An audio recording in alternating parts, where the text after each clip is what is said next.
Welcome to the Couple to Couple League Peakday podcast, where we discuss fertility and natural family planning with our friends. Today's guests are Nathan and Sophie Steen.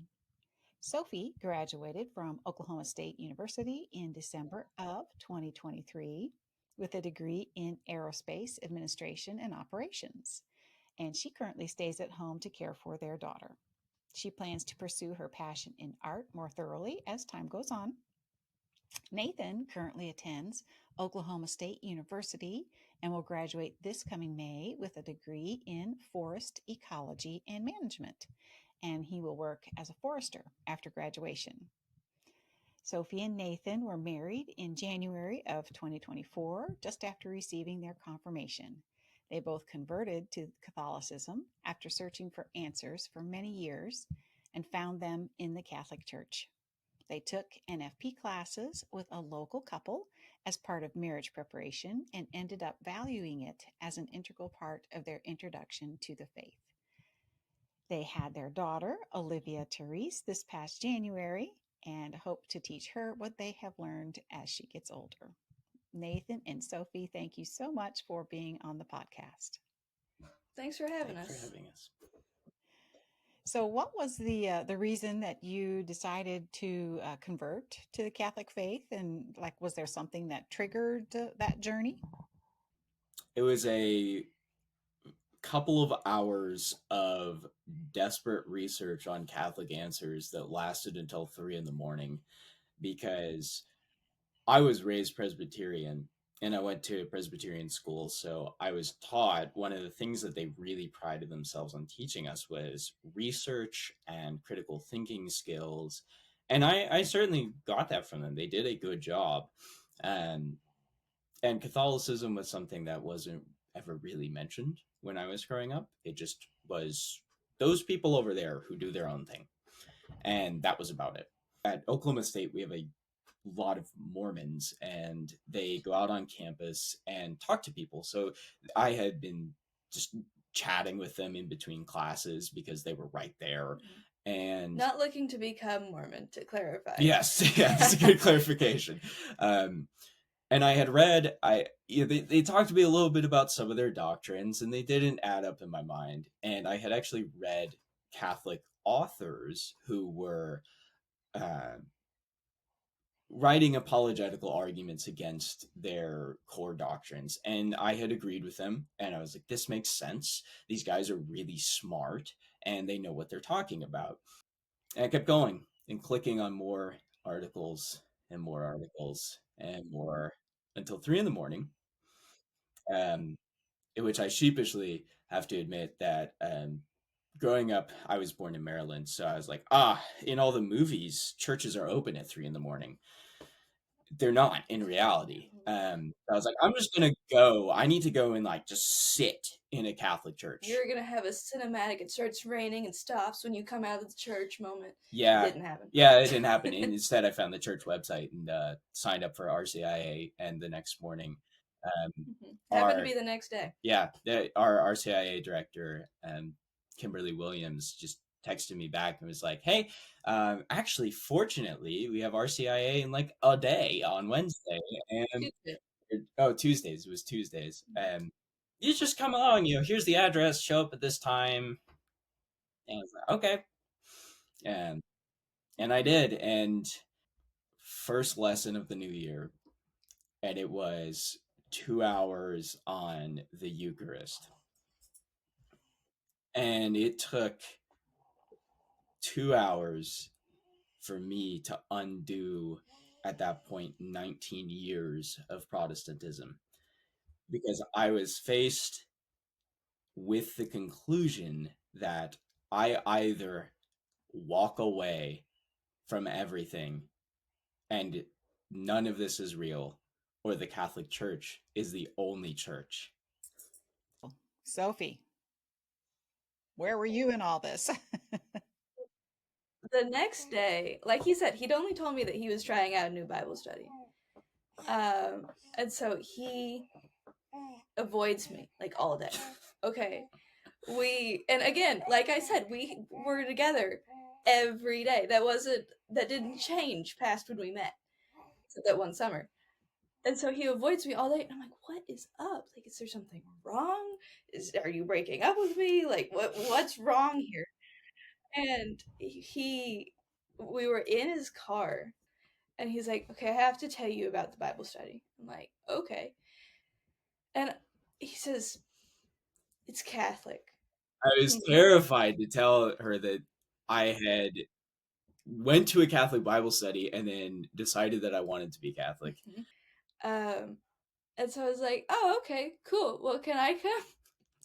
And so I signed up too, and the next week I went with him. And one of the things that I had been missing my whole life was a structure. The first class that I went to happened to be on holy orders in the structure of the church. And it fixed all of that for me. It was like, look, this place actually has stuff. It's going to be the same between every church you go to, more or less. And so it just struck me, and I started hanging out at the church for a while because our church is also a student center, so there's a big study space and stuff. So I started studying there and hanging out there for the next like 2 weeks.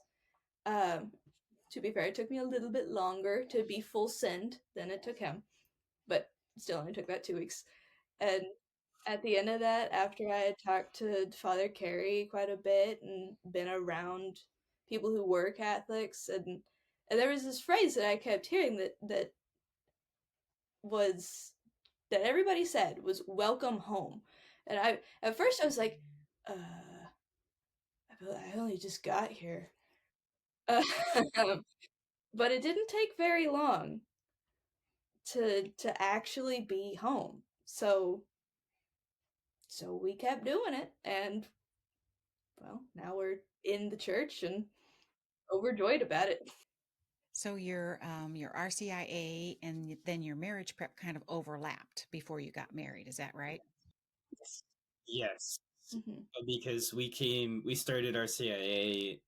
Ours is based around school semesters, so we started ours in the spring semester, which would be January through May, and then we started marriage prep in April of that year, and we spent the summer apart. So both our RCIA and our marriage prep were somewhat put on hold because our marriage prep at that point was pray for each other twice a day, and we got back to Stillwater and continued right from there, and then we were And chrismated. we actually immediately got like even more deeply involved in our parish. I was trained as a sacristan actually, like the week we got back, not having been confirmed or anything. Yeah. And my priest had to like call people to make sure that I was allowed to do it. Which was also an experience. And then we got involved in Bible studies and all sorts of things. We got so much more involved Yeah. after that summer. During your marriage prep, then did they mention natural family planning? Was that part of the marriage prep? Mhm. So they mentioned that briefly during the marriage vocation um, class in RCIA, and then it's actually required in our diocese to take a course, and the couple to couple league is what everybody recommends. And there's actually an amazing teaching couple who is just down the street from our parish and the other parish in town, the adult parish, not the college parish. And the priests from both parishes, like that's what they tell you. They're like, you have to do this, and these are the people you're doing it with, and they're great. You're gonna love it.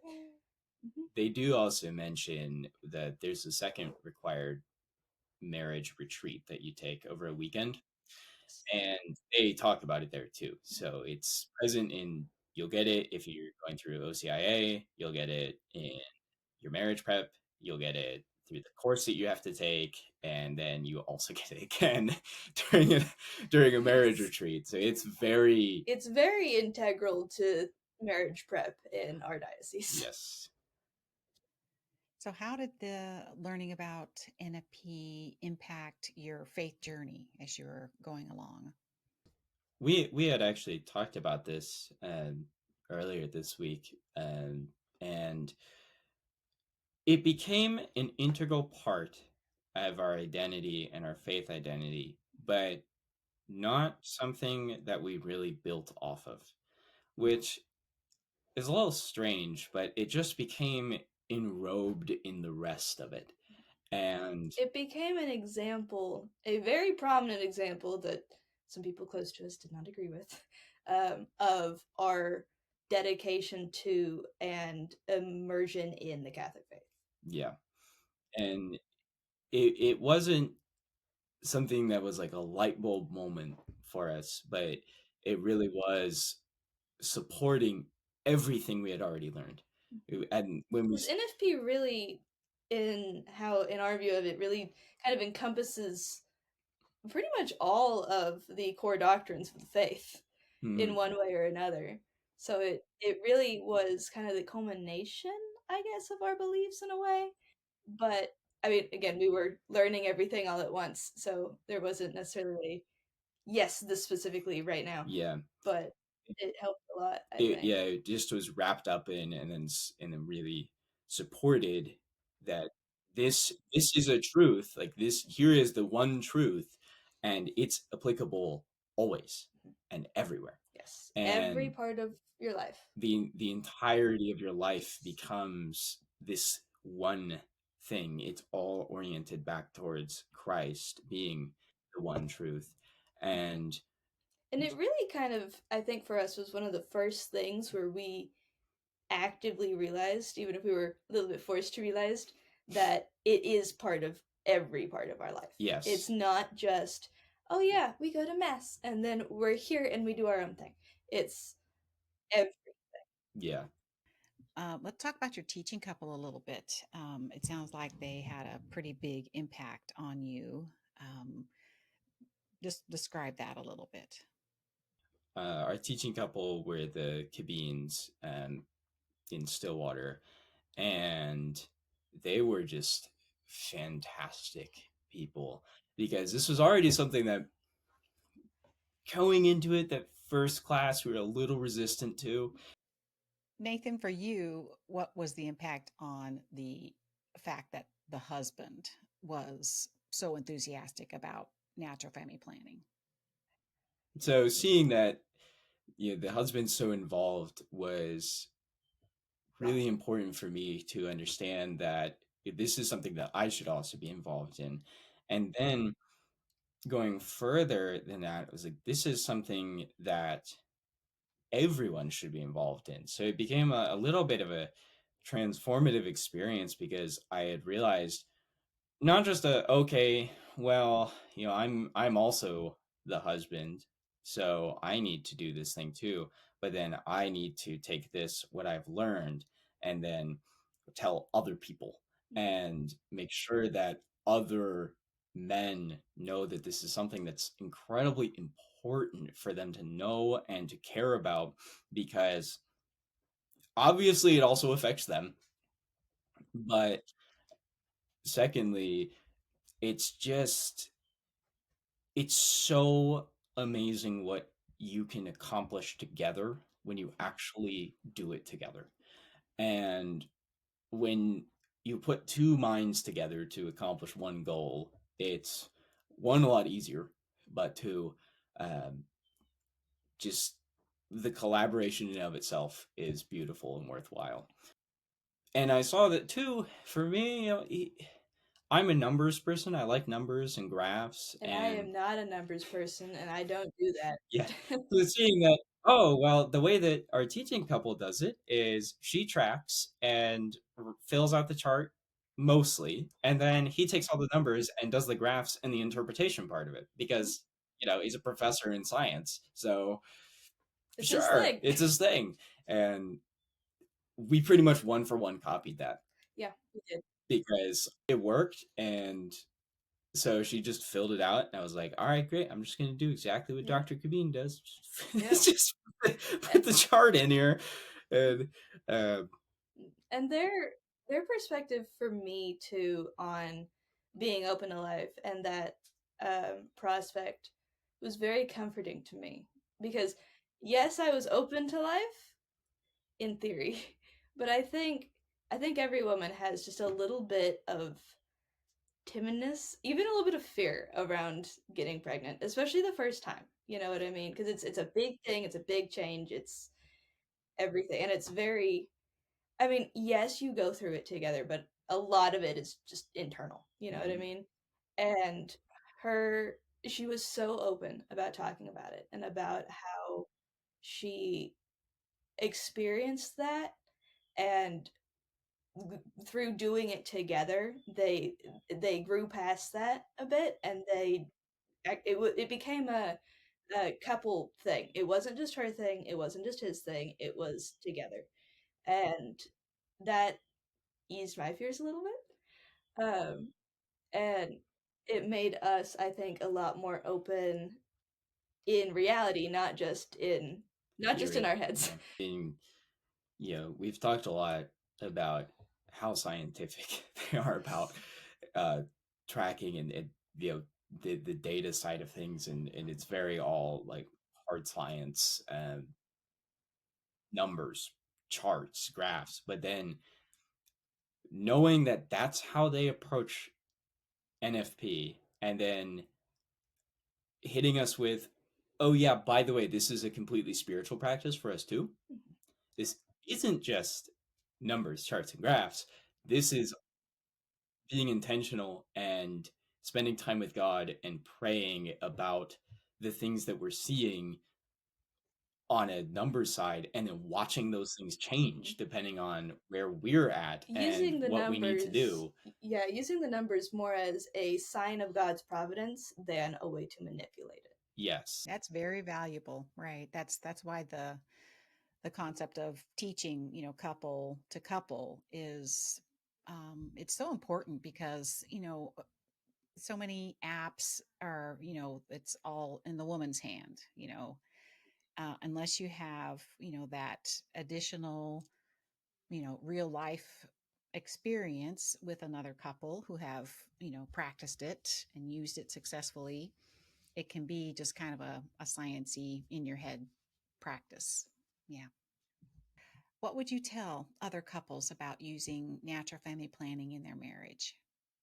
It is a wonderful and beautiful way for husband and wife to cooperate with God in a, although we've really in today's world ignored this, a divine mystery of creating life, and that if you participate fully, you will be participating fully in your marriage. And I think it sets you up really well for success, um, in both your vocation as husband or as wife, and also in preparing you for parenthood.